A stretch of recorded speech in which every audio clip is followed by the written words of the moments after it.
story about that water. And the story is that, it's an awesome story that years before, I don't know how many years, but maybe quite a while ago, maybe 100, 200, 300 years. And in this story, it's about a young man, a young autumn man that lives down the bottom of Ventana Cave. Well, there's a community actually there.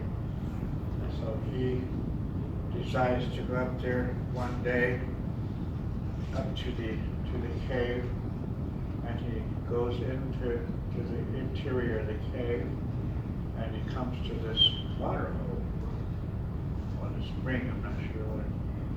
Comes to this water, and he's sitting there looking into the water, probably thinking about the same thing. Where did this water come from? And then he was thinking, well, the only way I would find out is to go in there.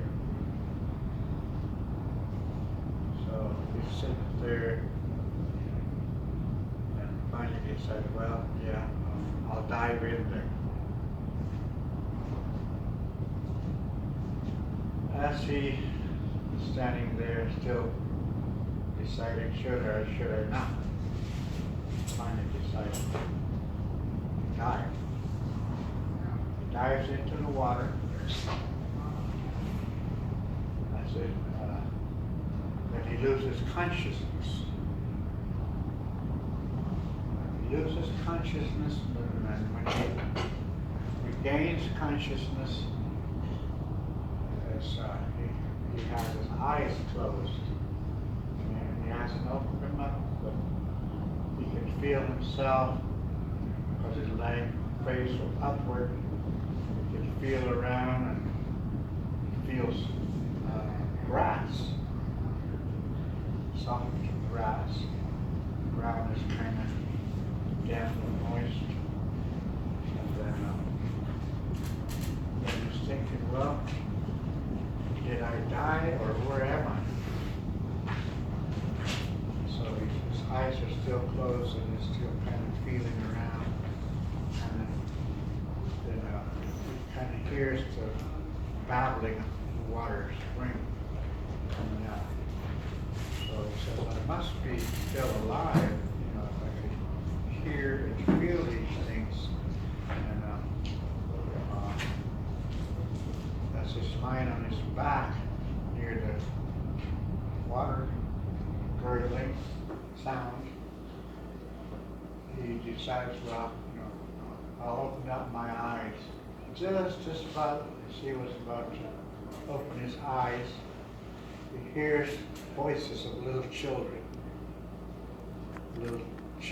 playing and laughing, and then so he just kind of lays still. And if I get up, I'll probably scare the little children. So he just lying very still, and then he hears something plop next to him. And the children are coming closer. There was a little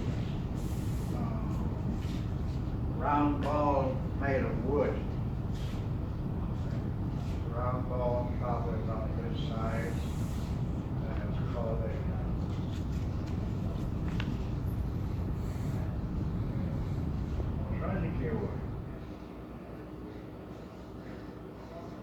Tohono is a ball carved out of some sort of tree, and it's used to hook with your toes and heave it and run after it.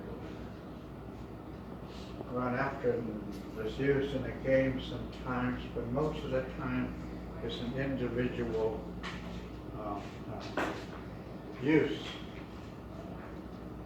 As far as what some of the elders say that it's used, when they used to walk a lot, to make their trip a little shorter, they would run like after that ball and heaving it. That would make, they would actually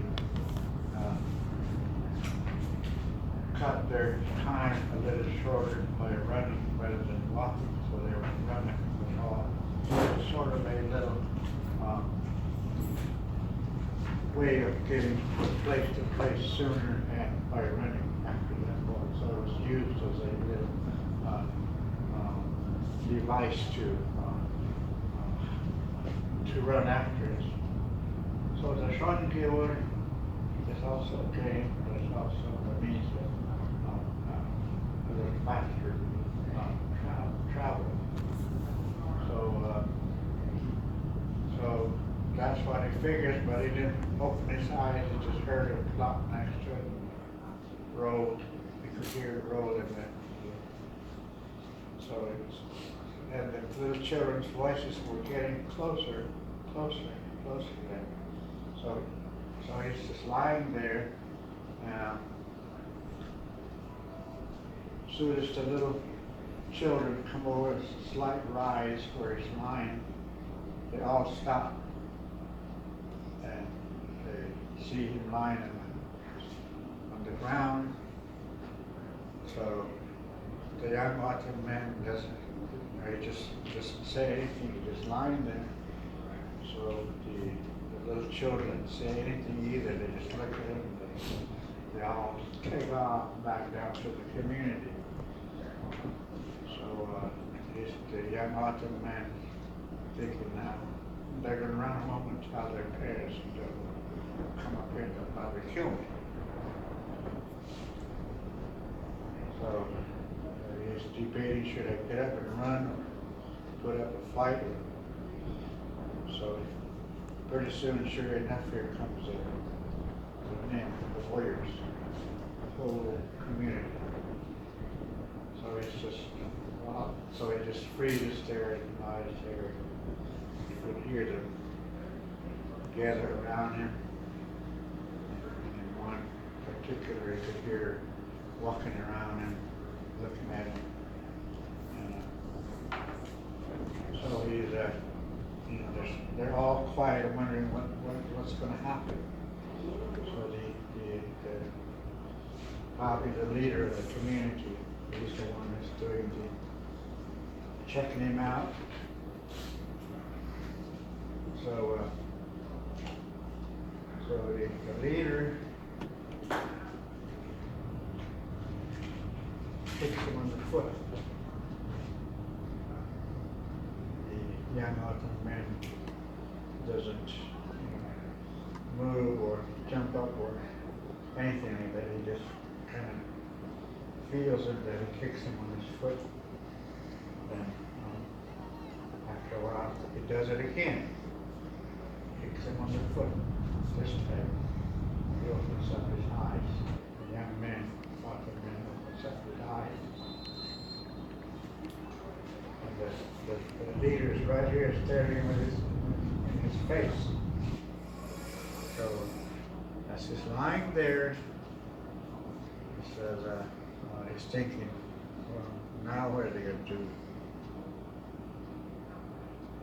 So the leader looks at him and asks him, "Napad autumn,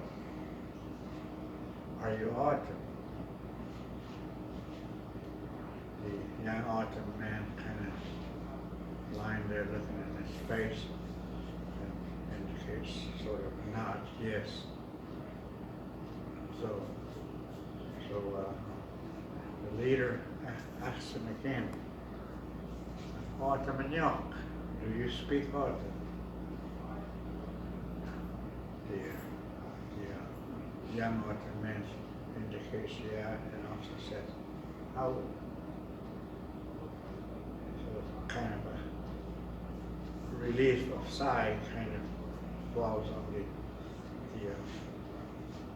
villagers that have gathered around, like they thought it was enemy or something, so they were ready to kill him. And when he says, yes, I'm going to speak out, so they kind of, okay, so the leader, you know, still looking at him. Finally, the young Ottoman man notices the sky. The sky is blue, clear, rain, clouds, birds flying in the air. So the leader extends his hand and he helps him sit up. The young Ottoman man sits up and looks around. It's a very lush area. Green grass, water flowing, clouds in the sky, animals in the distance, and he's sitting there thinking, where am I? Did I really die? This doesn't look like autumn land. This must be the place where they call Ventana.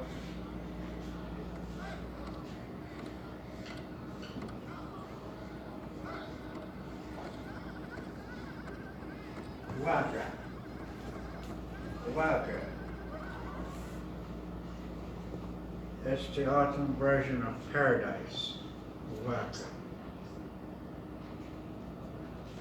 So he was thinking that I must have died because that's where people who die go to paradise. Waka.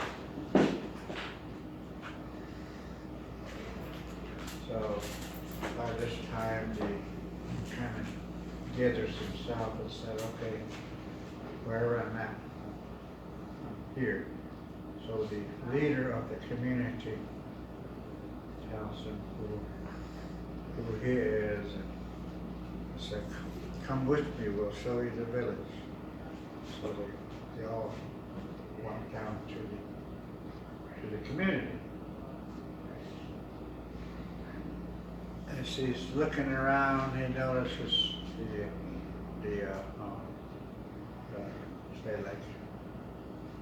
the landscape is not familiar with, similar to what he's used to.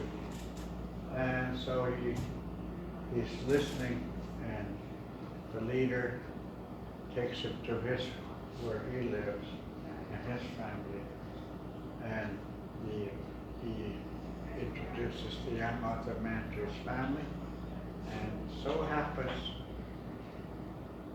the leader has a daughter. Just like any love story, right?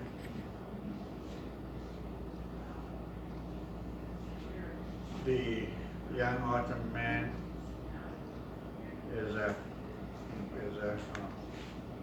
now has a family with the young maiden or the lady, and this staying, he hasn't gone anywhere beyond this community. He's just staying there, and he'll walk up, the young Ottoman man will walk up to the height where he came out of the water, or where he found himself laying by the water, and this little son has kind of grown up a little bit, but in this story, the young his wife now says, kind of read his mind and his thoughts, and he says, he told her husband, I know why you go out there often. I see you go out there. I know why you go out there. The young Ottoman man says, well, yes, I am curious. I'm curious about it. As you know, you found me by the spring, but I started from a different place. And she says, yeah, I know. I know you want to go back. That's why you go up there. You're debating whether to go back and then go back to your world, I guess. So she tells her husband, if you do go back, you can never come back. So now he's left with the thought of, shall I stay or shall I leave? My curiosity strong that if I do go back, I'll never see my family, or this family, my son. So he continues to go up to the spring as he one day decides at that moment he would dive in. So the wife knew what he was going to do, so she sort of kept an eye on him. He went up there, was sitting there debating, should I or shouldn't. He decides to die. Stands up. His wife is running up to where he is and tries to tell him, no, don't. Remember, you can never come back. But this is in this diving motion, I guess you could say. And he just barely hears her when he dives in. Again, he loses consciousness. This time, when he does wake up or regain consciousness, he's laying on something that's cold and hard. And his eyes, he does open his eyes, but it's all dark.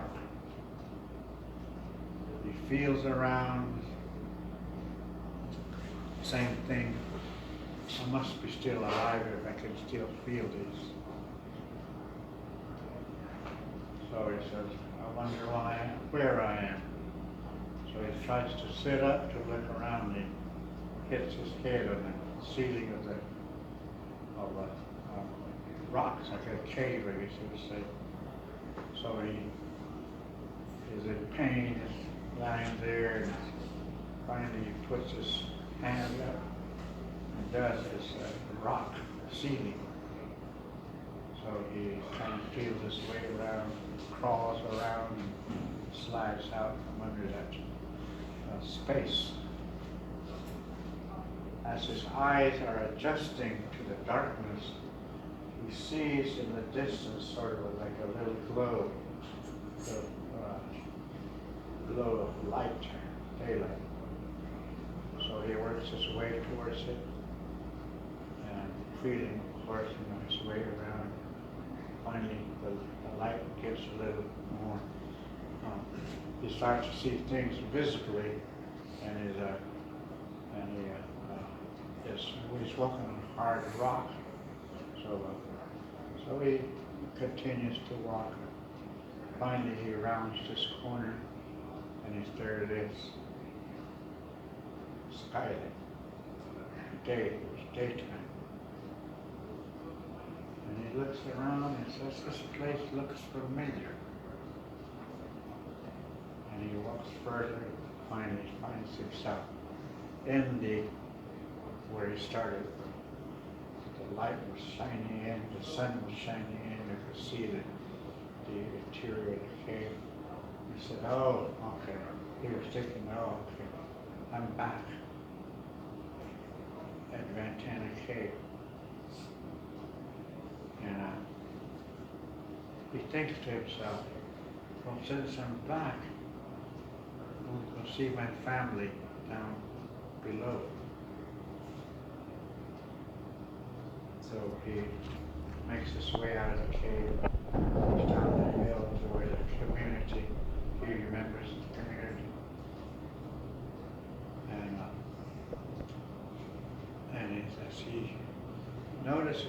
there's no community there, just humps of dirt, stuff like where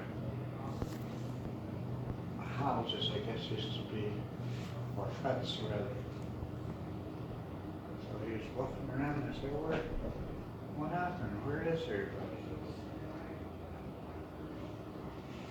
So he kind of roams around looking, nobody there. So he thinks, well, I remember there was a community west of here, and I'll walk over there and I'll ask him. So he starts his trek of finding the other community. He walks and walks and walks until the sun is about to set. He finds this where the community he remembers is at. There's one little house sitting out there.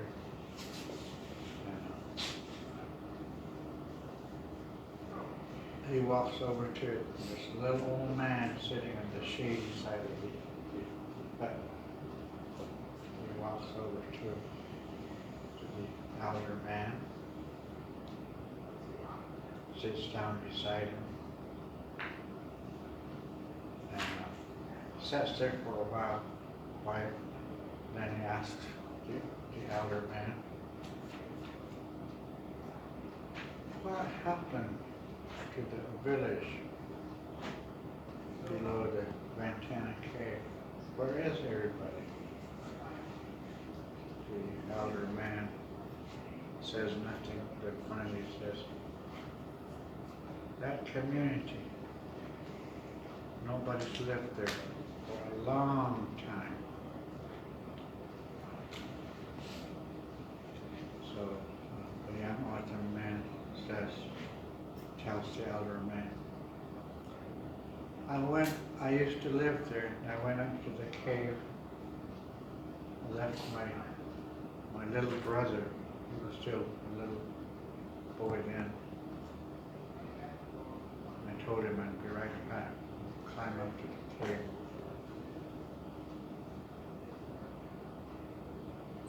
And the young autumn man told the elder man, and that was what I remember. Off the community and of my little brother. That's the end of the story.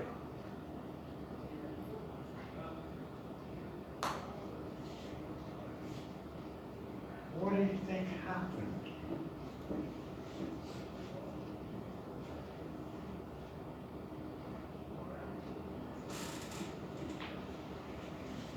The first question I guess I would say is, that little elderly man, who do you think he was? Yeah, he was the younger brother. So what, is there a time warp, or a time dimension, or another dimension he went into when he dove into the water? When he came back up, he was still the same age.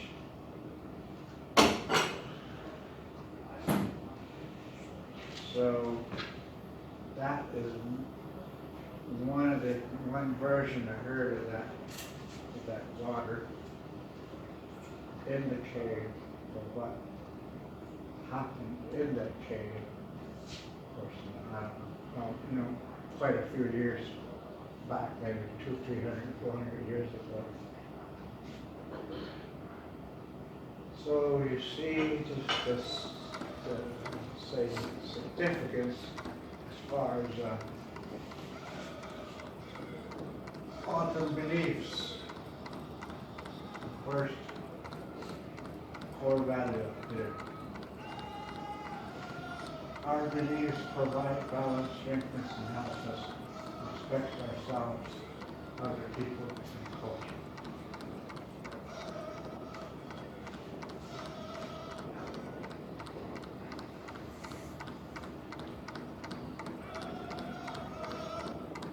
The third one, deeply that our deepest respect is a sense There's a deep sense of respect for the land, people, things upon the land, yourself, and your life. The last one is Iwilka. It's sort of a different value, but I think the second the first and the third value sort of relates to that story.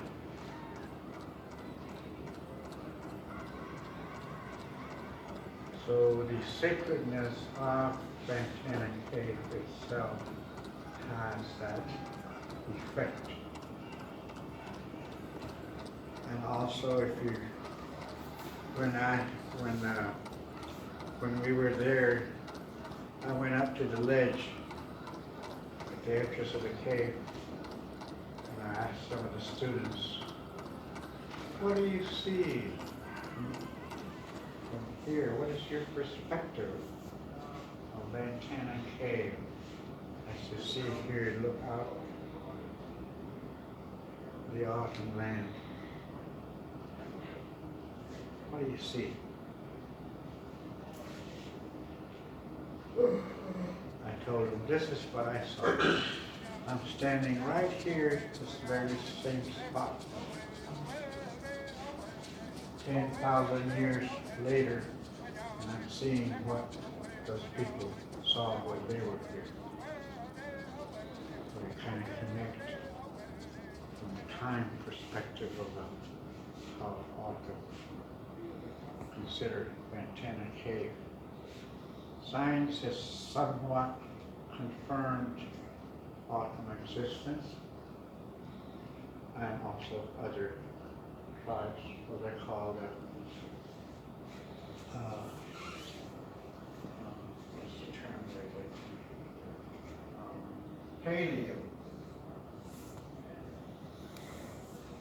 Paleo-Indian.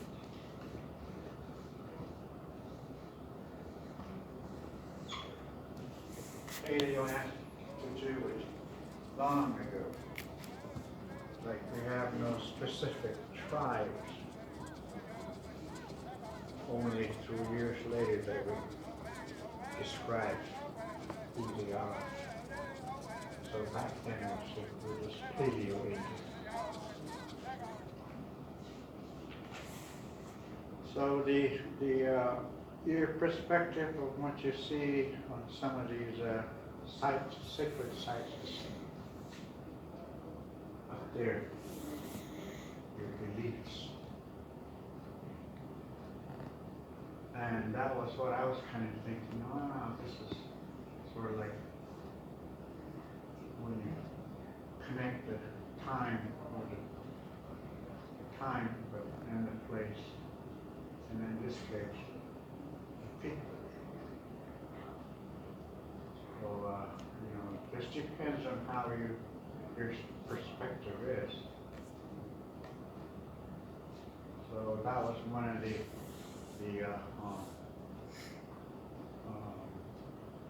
part of the field trip, learning about the place, its meaning to autumn, and that was our field trip. In 2006, so that's sometimes the meaning you get from seeing the actual site of where the sacred site is. Be there, you'll have a different feeling. Okay? And unfortunately, here our field trips are somewhat limited because of time, because of transportation, and that is kind of a thing we need to see, to feel, to touch. And if you choose to believe in it, then that's the other feeling. Okay? So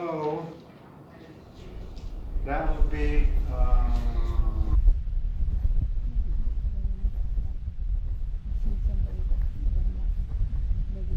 closer to where it comes out.